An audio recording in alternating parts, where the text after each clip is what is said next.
जिस पार्टी से आए हैं सर, वहां तो 3 साल में पिछवाड़े पे लात पड़ने लगी थी। आपको 30 साल का खराब लग रहा है। इसीलिए तो मैं उस पार्टी में नहीं हूं ना, इसीलिए उस पार्टी में नहीं हूं। और उसके बाद मैं पार्टी बदल के दूसरी पार्टियों में नहीं गया हूं। तो उनसे पूछो जो पार्टियां, उनसे पूछिए ना सवाल जो पार्टियां बदला करते हैं। अरे सर, जो टेस्ट करके आ गया उससे बेहतर जान सकूंगा ना सर। जो एक जगह से छोड़ के दूसरी जगह टेस्ट कर रहा है वो तो जस्टिफाई करेगा। मैं आपसे पूछ रहा हूं क्योंकि आप टेस्ट करके आ गए। नहीं, मैं तो यही कह रहा हूं ना, ये सवाल उनसे पूछिए ना जो पार्टियां बदला करते हैं। अरे आप बात सुन ही नहीं रहे सर। मैं तो केवल ये कह रहा हूं कि आप क्योंकि चख के छोड़ के आ गए हैं तो आप फिर भी सच्चा अनुभव बताएंगे। जो एक जगह चख के दूसरी जगह चख रहा है वो तो जस्टिफाई ही करेगा। नहीं, मैं पूछ रहा हूं क्या राजनीति का यही संस्कार होता है? मैं ये कहता हूं रोहित, मेरा ये कहना ये है कि जो एक पार्टी के कुर्सी पर बैठकर बीजेपी को गालियां दिया करते थे और खुलेआम गालियां दिया करते थे, आज वही बैठकर बीजेपी की तारीफ करते हैं। तो उनसे पूछो ना उनका अनुभव क्या है। ओके, गौरव भाटिया बोलिए फटाफट। देखिए, मैं इतना ही कहूंगा, हमारे साथी हैं, दिहाड़ी की बात करी थी भाई। दिहाड़ी लेना और रोहिंग्या के चंदे से जो पत्रकारिता करे वो यहाँ पे जो है ज्ञान ना बांटे। मैं आपसे पूछना चाहता हूं, आपने अभिव्यक्ति की आजादी की बात आज नहीं करी, आज आपने महिला अस्मिता की बात नहीं करी, उच्च न्यायालय के आदेश को आपने नहीं पढ़ा। और हाँ, पार्टी छोड़ना अच्छा है, असूलों को मार देना, पत्रकार रह के पॉलिटिकल पार्टी का प्रचार करना, और सबसे बड़ी बात है जिस संगत में व्यक्ति रहता है वैसी ही रंगत आती है।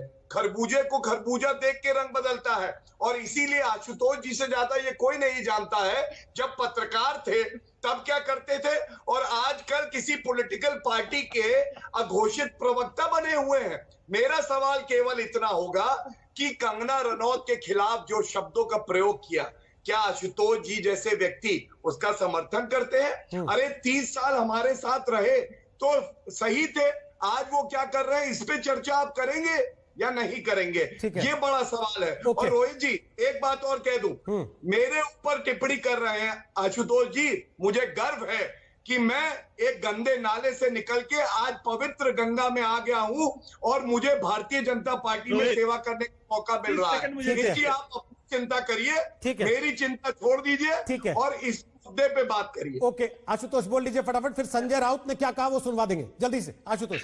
रोहित जी, रोहित, मैंने तो गौरव भाटिया का नाम भी नहीं लिया था और गौरव भाटिया ने उसको व्यक्तिगत लिया। मैंने तो ये कहा था एक पार्टी छोड़ के दूसरी पार्टी में आने वाले लोग जो है उनके बारे में बात कर रहा था। मैंने गौरव भाटिया आपने नाम नहीं लिया था, लेकिन आपने किसको कहा था ये तो सब समझ ही गए ना सर। बुलाया, आप बताइए सही है या गलत? आप पहले जख्म नहीं, आप पहले जख्म पे नमक छिड़केंगे फिर कहेंगे कि चिल्ला क्यों रहा है?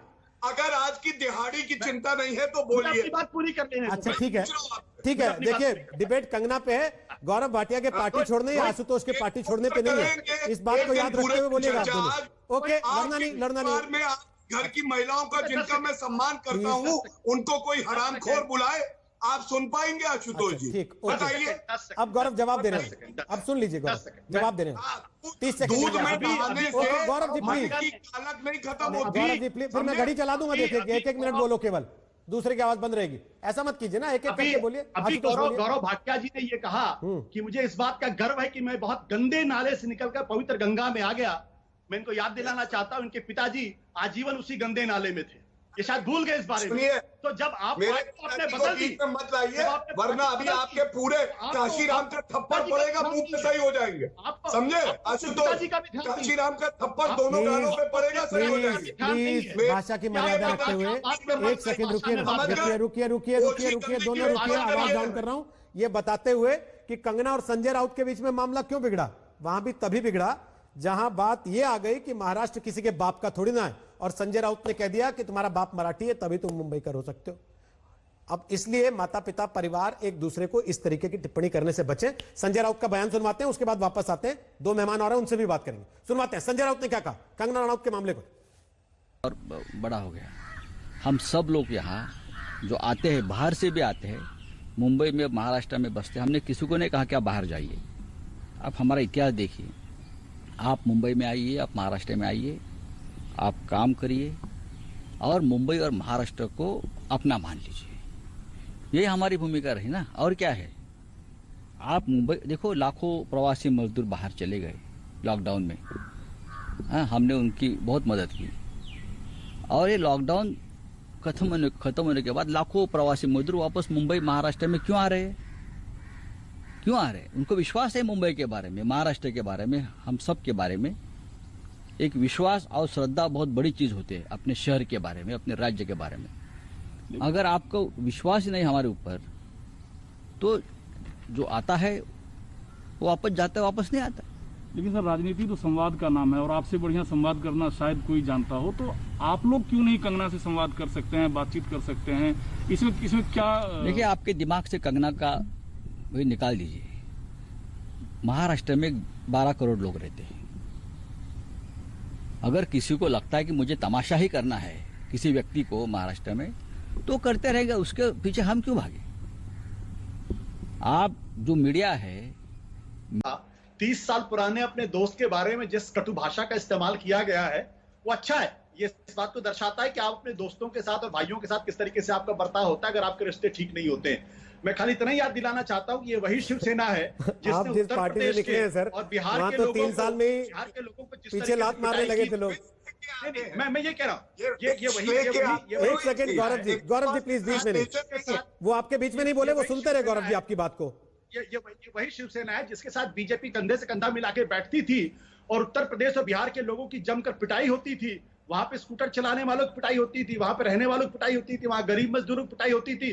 तब बीजेपी को शिवसेना के अंदर भगवान नजर आता था और उनको लगता था कि यही दरअसल महाराष्ट्र का वो है। तब उनको उत्तर प्रदेश के लोगों का दर्द याद नहीं आता था, तब उनको बिहार के लोगों का दर्द नहीं याद आता। ये वही शिवसेना है जिसने ब्रेबोन स्टेडियम में जाकर पिच को खोद दिया था।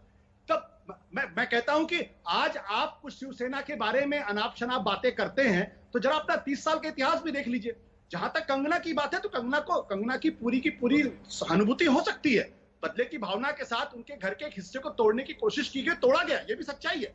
लेकिन सवाल इस बात का भी है कि जो स्क्रिप्ट कंगना रनावत कर रही है कि उखाड़ सको तो उखाड़ दो, अगर ये भाषा अगर कंगना रनावत की एक महिला की अगर है तो फिर अगर शिवसेना तो बहुत आगे है अपनी भाषा के सौंदर्य में और भाषा का तो क्योंकि उन्होंने कहा उखाड़ सको तो उखाड़ लो, तो इसलिए उखाड़ दिया, अखबार में छापना जायज है आपके हिसाब से? मैं कहता हूं कि शिवसेना की जो भाषा है वो शिवसेना के अतीत को देखते हुए जब बीजेपी उनके कंधों पर सवार हुआ करती थी उसकी तुलना में बहुत सभ्य भाषा है। मैं अभी गौरव से ये सवाल ले रहा हूं, भाषा है। गौरव बोलना भी चाह रहे हैं उस पर, लेकिन बीच में मैंने आपसे एक बात कही, आपने उसको अनदेखा कर दिया। आपने कहा 30 साल के दोस्तों के बारे में ऐसे कह रहे हैं। मैं कह रहा हूं आप